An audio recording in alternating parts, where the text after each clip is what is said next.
Dear honorary participants, the second rebound online conference for today will be beginning in 1 minute. Please turn off your speakerphone or turn into earphone to avoid the echoing noise. If you have questions, we will have the discussion time after the talk. Thank you very much.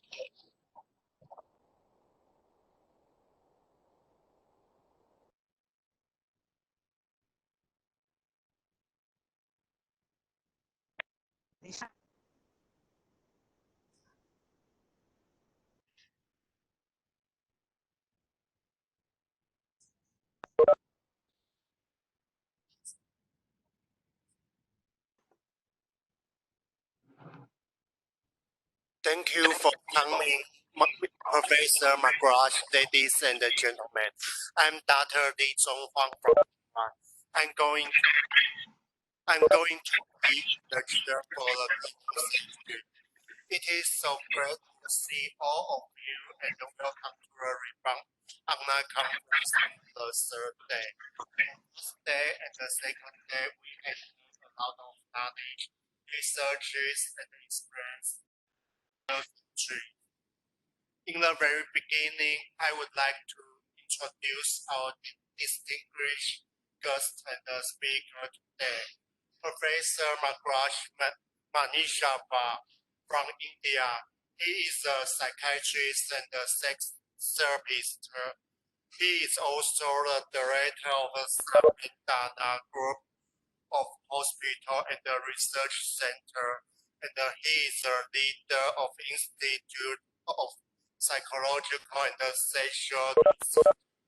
He was also the president of Indian Psychiatric Society, especially the issue is the first floor of complex relation.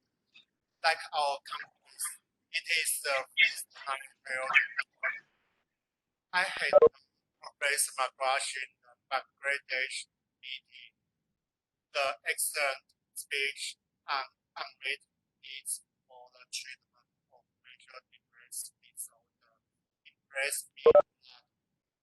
And his special field is on sex, love, and relationships. Today, it is our great pleasure to invite the Professor McGrath Manishaba for the speech, Love and Sex at the Time of COVID-19.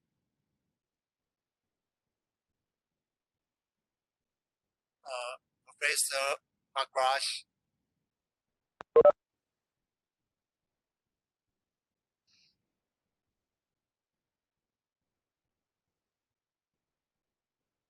Hello.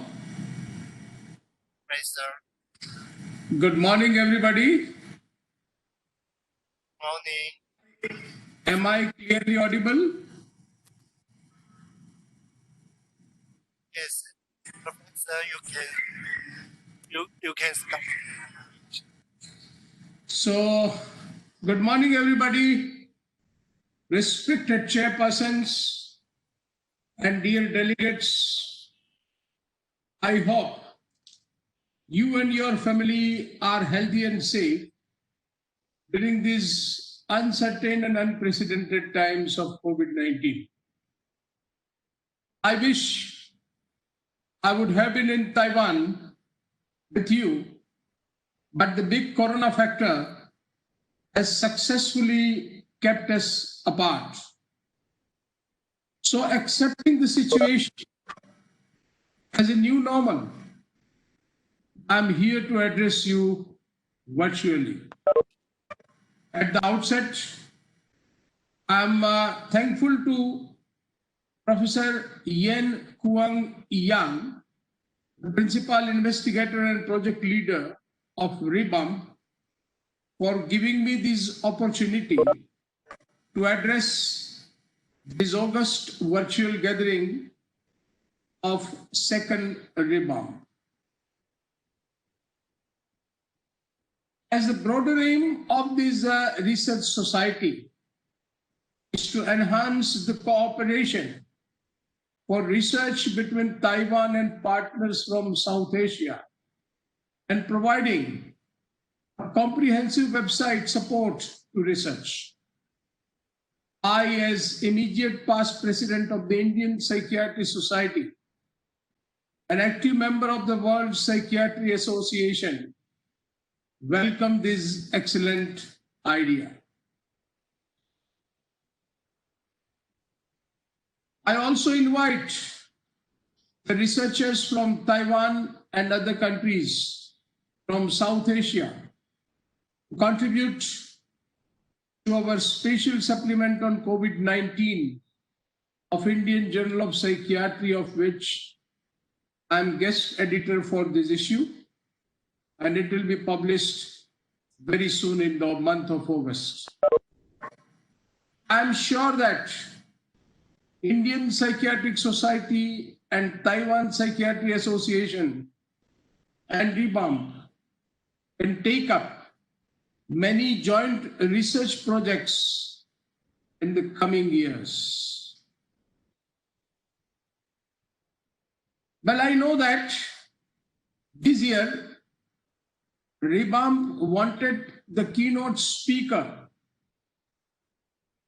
to focus on substance and alcohol use, suicide, and trauma-related mental health problems. But in this once-in-a-century pandemic, as noted, the most member societies of the World Psychiatric Association and of South Asia. Excuse me, Professor, can you share your monitor with us? Hello. Can you share your monitor with us? The PowerPoint, can you share the from your to our monitor? Hello. Professor, I'm Huang. Can you share the PowerPoint to our monitor? I think I already shared the PowerPoint. PowerPoint is not there?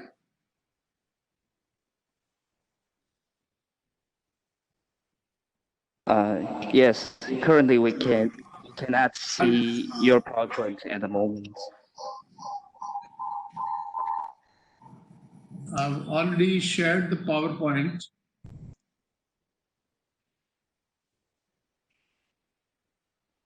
Now, can you see? Yes, we can see your PowerPoint. Thank you Now, very much. Yes. you can see it, ne? Yes, thank you. We can see it. Thank you very much. So earlier slides you have not seen. So this was regarding love and sex at the time of COVID. Then I invited all of you for the Indian Journal of Psychiatry. Now, responding to the COVID-19 situation, means almost all members of the Indian Psychiatric of the World Psychiatric Association and South Asia are faced with this massive and unprecedented challenge, the disruption of the aspects, essential, disrupting the aspects of the public, economic, and private life. Can you see the slides now? Yes, we can see. So, we on behalf of the Indian Psychiatry Society, Research and Education Foundation carried out several monkey surveys, of which I was one of the main investigators, on several subjects like psychological impact of COVID-19 lockdown on online survey from India, mental health of migrants, evaluation of the psychological impact of COVID-19 on healthcare workers, state of mental health services in various training centers in India during lockdown and COVID-19 pandemic, psychological health, sex, intimacy, and relationship during COVID-19 pandemic, during lockdown and beyond, and psychological impact of COVID-19 lockdown and online survey from India. So amongst several studies, the study which had attracted me the most, found most useful was on love and sex during COVID-19. Because almost all are talking about the anxiety, depression, insomnia, PTSD, severe mental disorders during COVID-19. But nobody is talking about sex life during and after lockdown, before and after quarantine, and before and after infection of the COVID. Why love and sex before and after COVID is so much important? Because sex is the most important but least addressed aspect of the human physiology, biology, psychology, sociology, and medicine.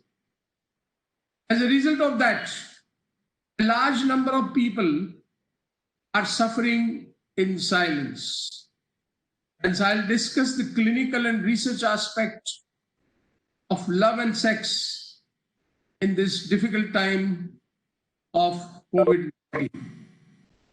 As a practicing psychiatrist, sex therapist, and also as an investigator in the online clinical survey, many people have asked me and are asking me following questions. Can anyone have sex with keeping 6 feet social distance? Can you kiss your loved one? Can you date someone in the time of the COVID? Is pandemic going to change our sex life and make it more mechanical or digital? Can we have sex in mask? What about washing hands? So there are many questions, many dilemmas, and confusion. Dear friends, I will not discuss here the DSM classification of sexual disorders, as you all know that, but I'll discuss the basics required for sexual arousal. The role of senses in sexual arousal is very vital. From the time immemorial, scientists, sociologists, artists, writers, etc. have accepted that human senses have every important role in sexual arousal for male and female both. Touch, sight, hearing, smell, and taste. These are the 5 senses which are very, very important for sexual arousal and satisfaction. All these senses play an important role in turning us on and enhancing the sexual pleasure. If these sensory pathways are blocked because of inhibitions, sexual preoccupation, sexual myths and misconceptions, patients of which we are getting day in and day out in our OPD, it results into several sexual dysfunctions, and we fail to initiate, maintain, and enjoy the sex.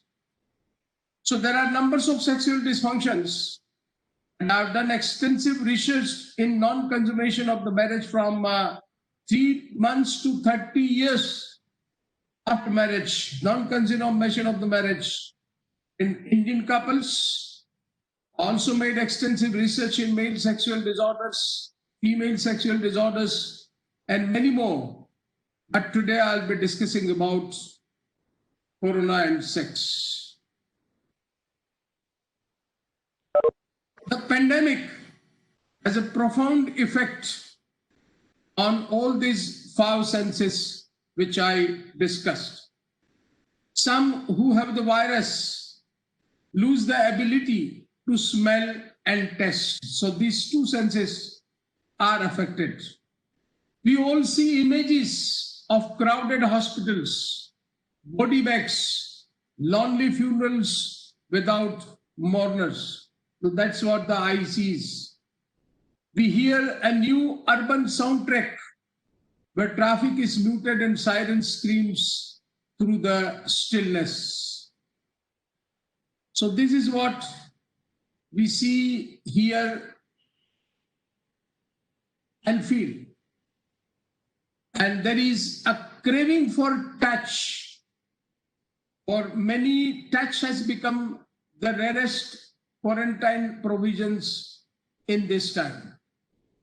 Many people say that we are lucky to be alive, but we don't feel so human without the touch.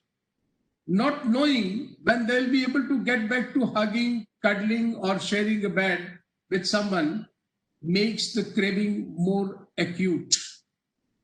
Some describe the lack of touch as its own sensory experience. It may be a dull ache, skin that hurts, a hole in the pit of the stomach. Helen Fisher says, the senior psychiatrist at Kinsey Institute says that touch is absolutely essential and soon we must be back to the touch. Now, the eyes are used sensually. They provoke strong desire and improve quality of sex. But what we see images of crowded hospitals, body bags, lonely funerals without mourners. Can there be any sensuality alive in the person? I don't think. Same why sensory stimulation of touch is so important. Sistine Chapel, the Michelangelo's masterpiece of creation. God formed man and breathed into his nostril the breath of life. With the cracks of time and peeling paint, God passed science and spirit into the still form of Adam. So right from the human existence, the touch is very, very important. The touch of love, the touch of trust. Even in routine sexuality, most important is the touch, but it is the most neglected of our senses, and that is the sense of touch. One of the most precious and powerful human resource for communication and for the sex therapy is touch.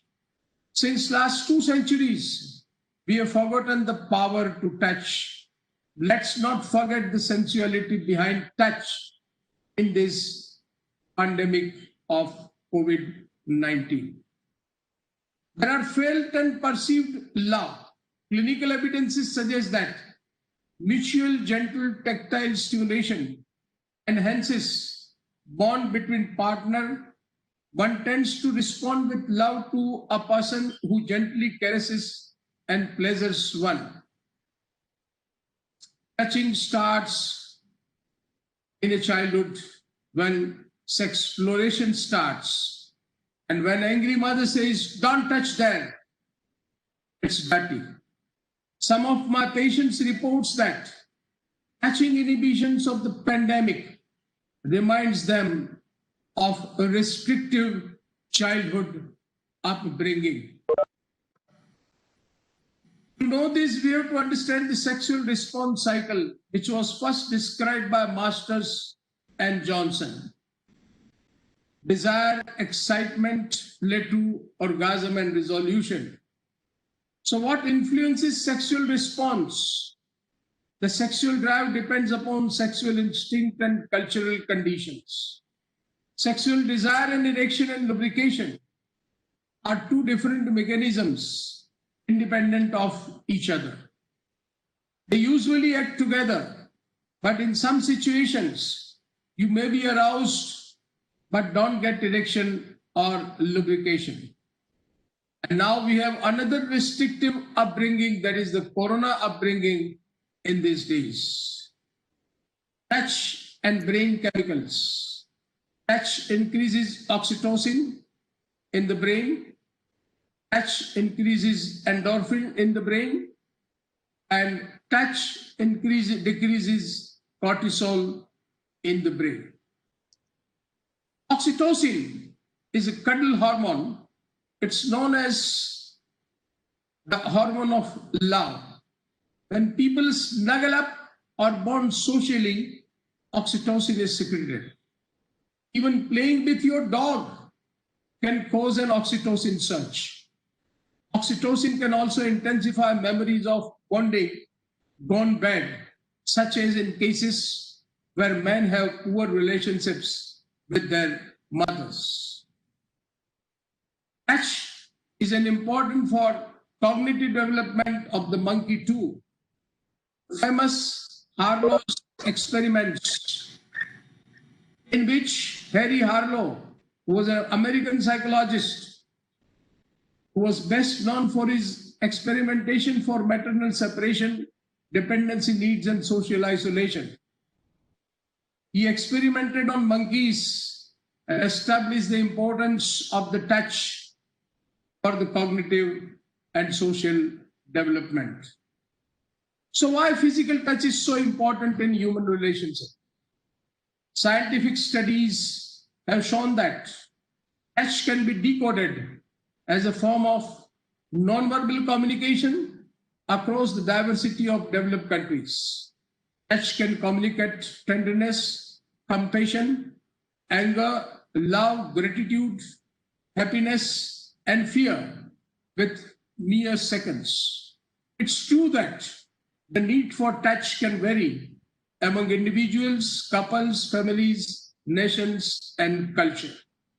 Now, coming to the corona, let's have the refresher course in how the coronavirus spreads. Evidence shows that the virus spreads person to person through sustained close contact. The virus is carried in respiratory droplets transmitted by sneezing and coughing. We all know it. If possible, our nearby droplets might land in their mouths or noses or possibly be inhaled. Viral particles called aerosols may float or drift in the air when an infected person talks, sings, or breathes. People nearby may inhale the aerosols. Research shows that the virus can live on surface and may be sprayed when a person touches those surface, then touches his or her own face. This virus may be shed in saliva, semen, and feces. Whether it is shed in vaginal fluid, it's not known. Remember, kissing can transmit the virus. You obviously would be in very close contact with the infected person. Transmission of the virus through feces or during vaginal or anal intercourse or oral sex appears to be extremely unlikely at this time. Now, how safe is intimacy with the partner? Many forms of intimacy require a closer distance, that is less than 6 feet of separation, recommended by Center for Disease Control and Prevention. If both the partners are healthy and feeling well, are practicing social distancing and have had no non-exposure to anyone with COVID, touching, hugging, kissing, and sex are more likely to be safe. Similarly, sharing a bed with the partner who is healthy should not be an issue at all.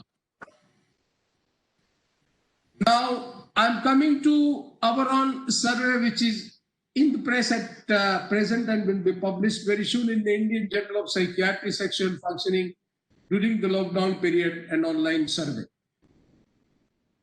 in which I'm one of the investigators. This study aimed to evaluate the impact of lockdown on the sexual functioning.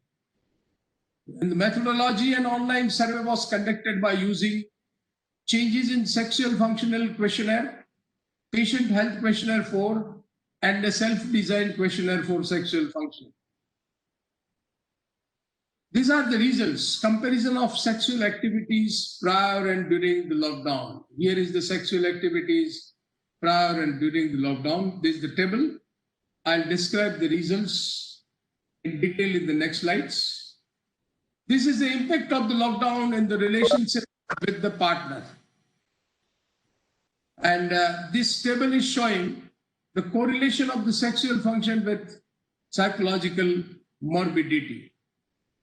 Now, to discuss the results, the mean age of the participant was 41.5. Standard deviation was 11.2 years, with the majority being males, 385. The participants reported that lockdown led to reduction in the frequency of the fondling, caressing, touching, or kissing when not indulged in sexual intercourse, and reduction in the frequency of the sexual intercourse. This is in comparison of prior lockdown, during lockdown, and then the study is ongoing, that is after lockdown. Majority of the participants responds improvement in the overall relationship, communication. Because of the lockdown, they got a lot of time, so there is improvement in the overall relationship, communication with the partner and interpersonal conflicts, but deterioration in the sexual relationship, because there is a problem of arousal, of erection, and of sexual satisfaction. Only about 2/5 of the participants reported engaging in the sexual intercourse more than twice a week, and about 1/5 were found to have psychiatric morbidity, that is 4.2% screened positive for anxiety, and 14.8 screened positive for depression, 8.7 screened positive for anxiety and depression both. In genders, presence of depression and anxiety were associated with lower sexual functioning in all the domains. So the conclusion from our study was lockdown led to a reduction in the frequency of sexual intercourse and reduction in the frequency of intimacy in the form of fondling, caressing, touching, or kissing partner when not doing sexual intercourse. However, lockdown led to improvement in overall relationship and communication with the partner and a reduction in the interpersonal conflict. Similar such study first came from China, that's challenge in practice of sexual medicine in the time of the COVID in China. The results in that study, they obtained the primarily outstanding changes in the people's sexual behavior as a result of the pandemic. The study results are, while there was a wide range of individuals, responses to the results were 44% of the participants responded a decrease in the number of sexual partners, and about 37% of the participants responded a decrease in the sexual frequency. Multiple regression analysis that age, partner's relationship means younger the age, more is the frequency, older the age, less is the frequency. A partner's relationship and sexual desire were closely related to the sexual frequency. In addition, they found that most individuals with risky sexual experiences had a rapid reduction in risky sexual behavior. Similar study is there from UK, United States. There are 5 such studies have come up from the UK. Sexual activity was measured using the following question. Only one question was asked. On an average, after self-isolating, how many times have you engaged in sexual activity weekly? The demographic and clinical data were collected, including sex, age, marital status, employment, annual household income, smoking status, current alcohol consumptions, etc. And in this study also, the association between several factors and low sexual activity was found associated with the isolation during the lockdown. In conclusion,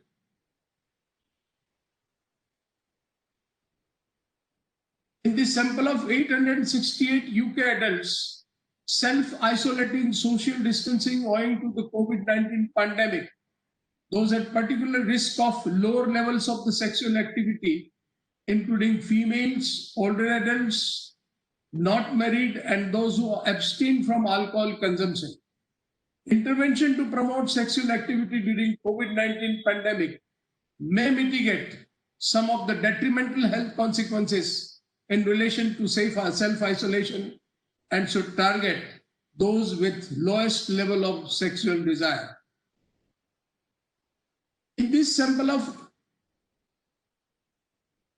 so that is the result from UK study.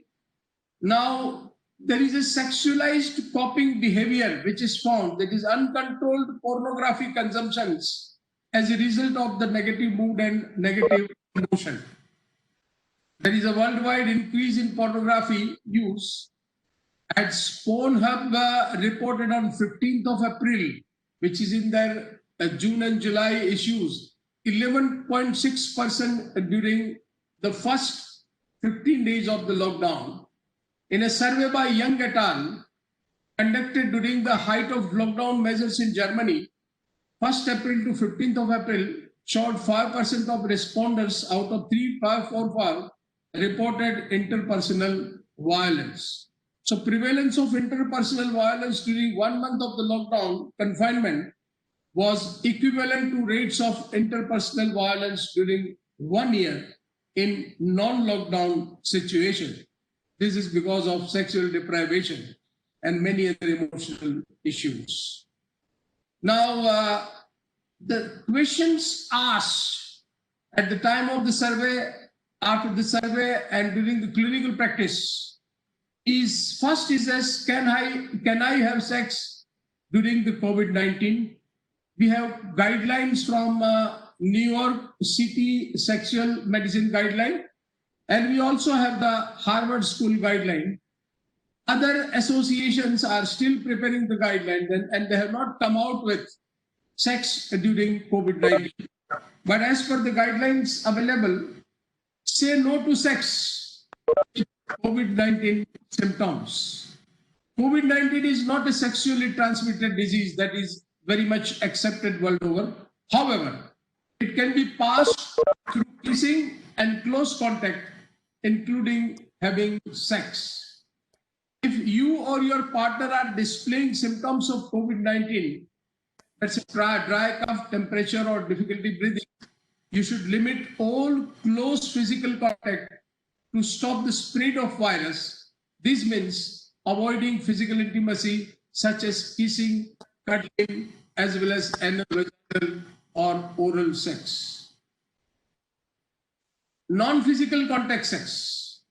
You are your best sex partner, says guideline from the NEO. Having sex with yourself, that is masturbation, has no COVID risk and is one of the best way to keep enjoying sex during this pandemic. I also suggested that you can use the toys too. It is also advised that rediscover the art of phone sex, writing the love letters, sexting, or even the webcam sex. That's the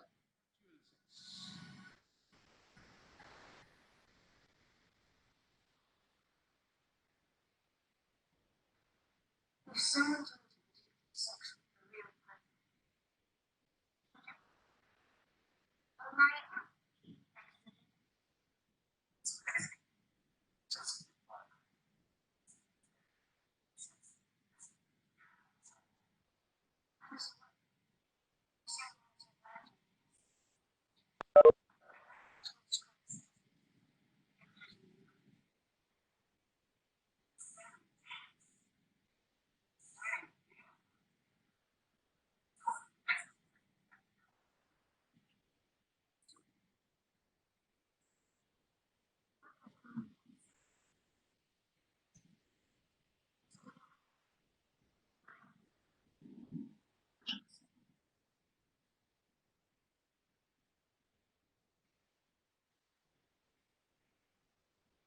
so that's what one of the indication, particularly in the COVID-19, and that was of the digital love. Then what about sex with someone you live with? Your wife is your best sex partner next to the masturbation. If you live with someone in the same house, in a live-in relationship with a regular sexual partner, and both of you have no symptoms, then you can continue have sex, of course with consent. as normal for the normal relationship. If your partner is having sex with other people who don't live with you, then this increase your risk of getting COVID-19. Remember, going to the sex workers or asking the new partners maybe through the websites like Tinder or others is very dangerous. Even if you are indulged in that, then limit the spread of COVID-19 during the sex. If you are performing sex with other than your partner, avoid kissing. These are once again the Harvard and New York guideline. Avoid kissing or exchanging saliva with anyone outside of your household. Avoid sexual activities which includes licking around the anus. Use condoms and dental dams to reduce contact with saliva or take a shower and wash your hands and body thoroughly with soap and water, both before and after the sex. If you use sex toys, wash these thoroughly with soaps and water and do not share them. Consider sexual arousal techniques that don't involve physical contact like talking. Mutual masturbation while physical distancing is also possible. So limit your physical interactions by reducing the number of sexual partners you have overall and or the number at the same time. We are developing gradually the new normal, and that is the Namaste culture, which is the culture of India. We are developing allergy to touching and being touched. We are supposed to greet each other with folded hands, that's Namaskar. Even hand contact is also absent. This unwillingness to touch forced by the COVID-19 may lead to sensory deprivation and affect our sexuality in future. It's a subject of future research. What can happen in future? Sex may become mechanical rather than a subliming experience. Mere sexuality without sensuality, where body contact gives little or no pleasure to one or both the partner, results in the mechanical sex. When sensitivity to wearing touches is heightened in partners, either naturally or through exercises, a unique and totally sublimating experience is felt in the sex. Sensuality is a spark which ignites your sexuality. And remember, use of these five senses will always be there. No sooner the inhibitions of the COVID-19 will be lifted. Sensuality ignites your sexuality. You are not only giving but receiving. You enjoy total pleasuring sessions. It's a hallmark of great lover with touch of the class.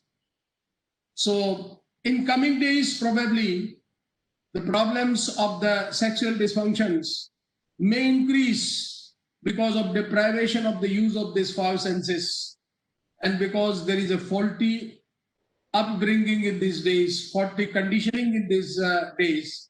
These may result into the more sexual dysfunctions, which we may found in our ongoing studies. So I've said that touch secretes cuddle hormone, that's oxytocin. I don't know what hormone is secreted when the prime ministers and presidents are touching each other and hugging each other. But whatever is secreted, it resulted into the social distancing, and that's the new normal in these days, and we have to accept it. So the carry-home message is love and sex before and after COVID is very. Lockdown led to a reduction in the frequency of sexual intercourse. Dear friends, I may tell you that today the tally of people contacted with COVID-19 in India is almost reaching 1.4 million, that is 14 lakhs. Lockdown led to reduction in the frequency of sexual intercourse, reduction in the frequency of the intimacy in the form of cuddling, caressing, touching or kissing partner when not doing sexual intercourse. However, lockdown led to an improvement in the overall relationship and communication with the partners and a reduction in interpersonal conflict. Sex during COVID requires caution. You are your own best sex partner, and someone whom with you are living permanently is the best sex partner, and avoid sex with the strangers. Use sex toys and virtual sex as new normal, but not porn. The role of senses, particularly touch, is very important, and it should be taught to post-COVID dysfunctional patients. You know, in Sunset Focus Therapy, Masters and Johnson have expressed, and what we are teaching in the sexual dysfunctions regarding the role of touch in treating the psychopathology and psychotherapy, that will be very important in treating the sexual dysfunctions in the post-COVID era. Sex therapy will have wider scope after COVID too. But till then, accept the new normal and adjust with the sexuality. With these words, I say thank you. Thank you to the organizer. Thank you to Rebump, and thank you to all the esteemed guests who listen me quietly. Thank you very much. Professor, thank you for your thanks for your impressive and comprehensive presentation. Now we will proceed to a question and answer session. We have 10 minutes question and answer. Open the floor to the audience. Feel free to ask any question or share any thoughts.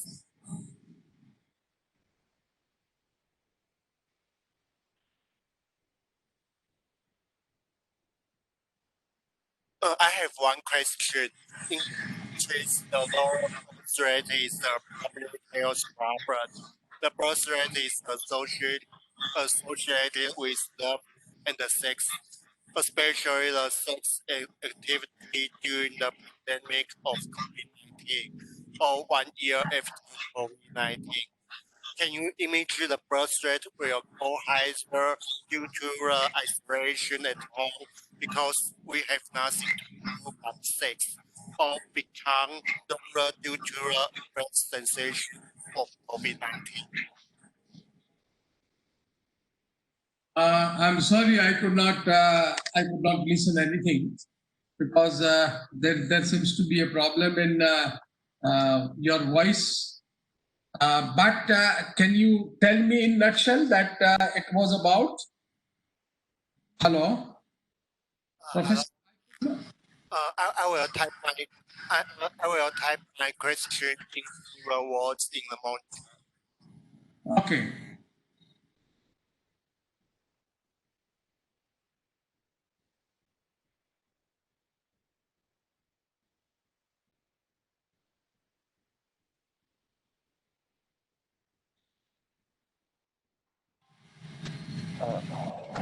Listen, can you open the message? So I put a question in the message. There is a small icon, the icon row with red dot. The speaker has already typed his question in the message.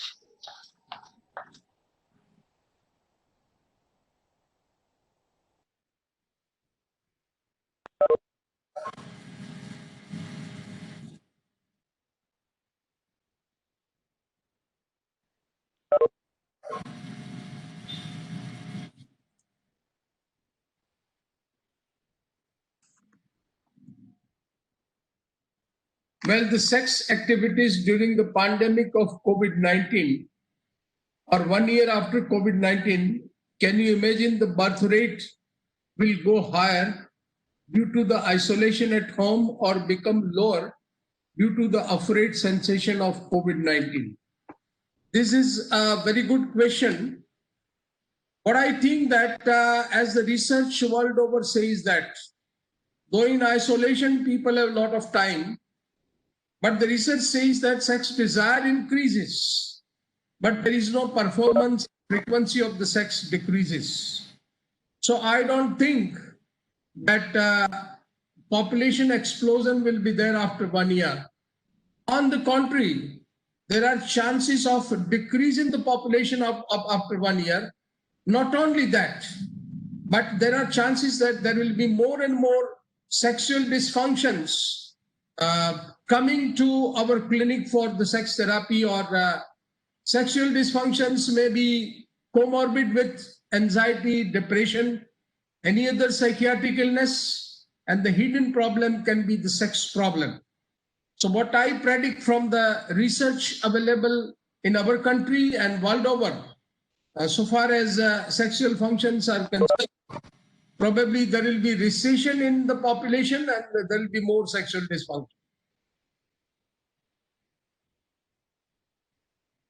Okay, thank you, Professor. I have another question. In our psychiatry operation, sometimes we may discuss about the issue of betray, middle crisis, and the sexual dysfunction. In recent, during the COVID-19, the most popular issue is internet sex and the APP for one night stand, phone sex.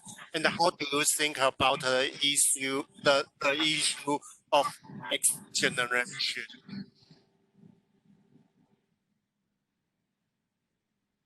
Yeah, the question is in the psychiatry outpatient.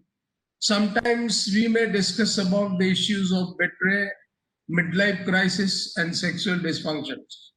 These are very good questions because one of other parallel survey that internet is probably the villain in the bedroom, and even the social media is also the villain in the bedroom. And so the question of the cheating, the extramarital relationships have increased a lot, particularly in this time of the isolation also, when husbands and wives were living together. Both were living separate lives and texting each other's friends. So this leads to the sexual dysfunction. As it is rightly said that in our practice, we have a lot of patients of the midlife crisis, which has to be addressed. Sex therapy for the midlife crisis is very much required.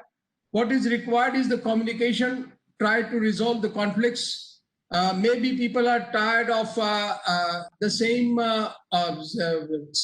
boredom of the sexual activity. So teach them the novel ways of the sexual activity. Kama Sutra, which is written by the Vatsyayana, has several sexual activities. It has 64 types of kisses, then embraces and everything. So this novelty of the sex is definitely advised to rekindle the sexual desire and to have the interesting sexual relationship. In the recent months, most popular issue is the internet and sex. An app for one night stand. How do you think about the issue of next generation? This is a very good question and a very alarming issue. Internet has disrupted our sexual life like anything. As per the Pornhub, 115 million are the visitors every day world over on the porn. And another research from India which has come up, that 95% of the people used pornography and visited Pornhub during this lockdown period, amongst which the boys between the age of 18 to 24 were more. Now this pornography has also interrupted the marital life, the sexual satisfaction, and many apps which are available. That is most famous in this part is the Tinder. From Tinder, you can choose the partner and you can have the sex. This has also created a lot of crisis of confidence and lot of delusions of partners' infidelity, even if the partner is not there. And if that Tinder app is installed in the partner and next day the wife sees, if he's out of the station, comes And when she sees this, there are problems. So all these things have created a lot of problems. And internet and sexuality itself is a very huge subject and requires a lot of discussion and even the research. Thank you, Professor. And is there any audience who want to ask a question?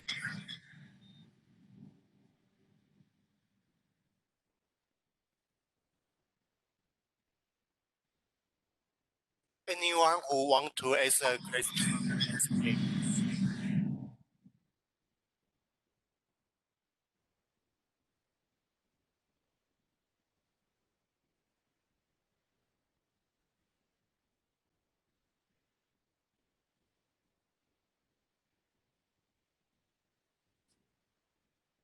I have another question.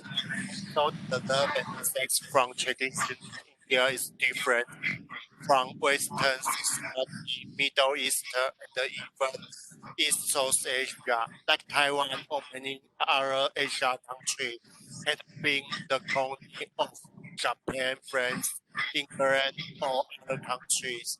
The lifestyle had mixed with other cultures. Is there any influence on sex and love when India connected with other countries?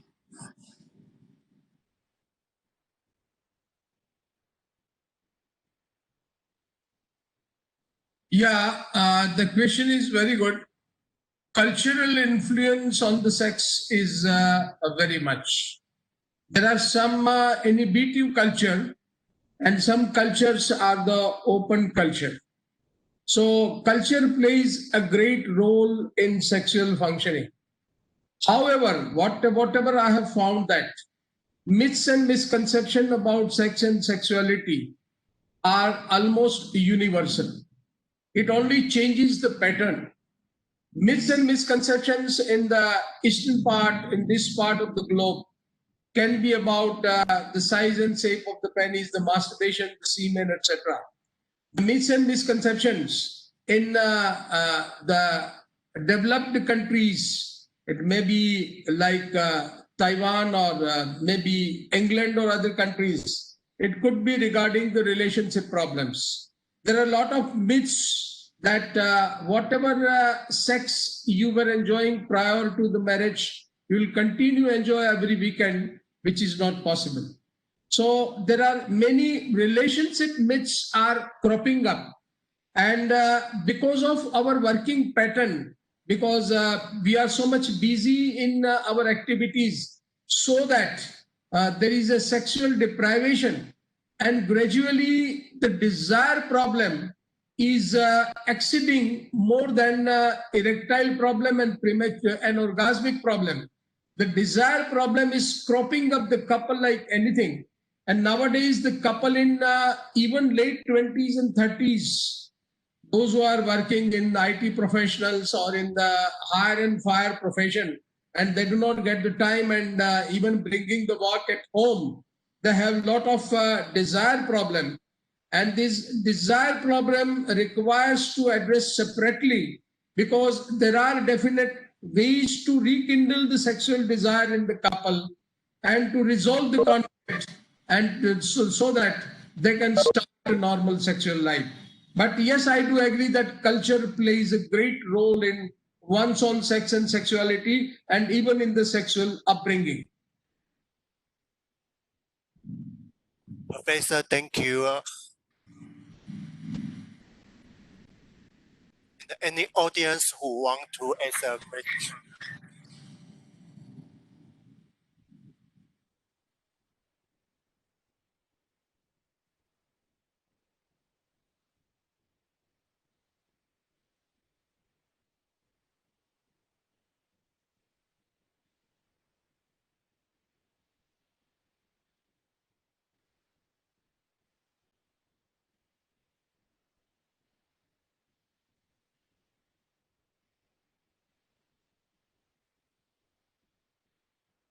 In final, thanks to Professor's wonderful speech and Professor Magraj, do you have any words to all the audience?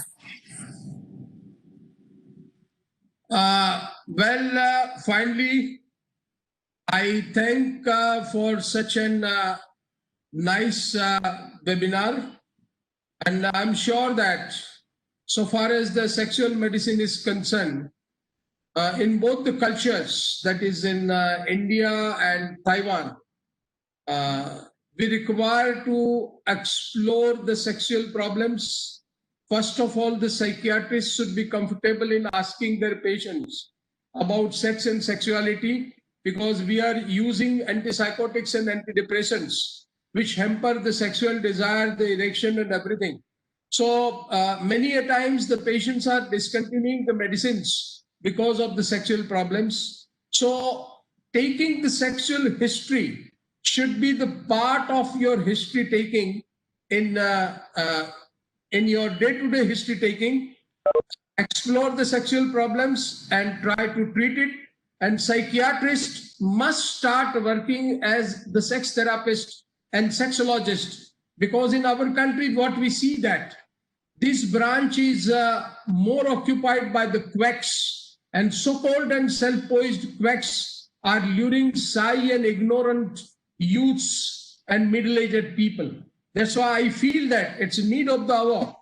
Psychiatrist starts working as a sexologist, and sexual medicine and sex therapy should be the part of the postgraduate curriculum in the psychiatry, and it should be a part of your day-to-day clinical practice. Thank you very much.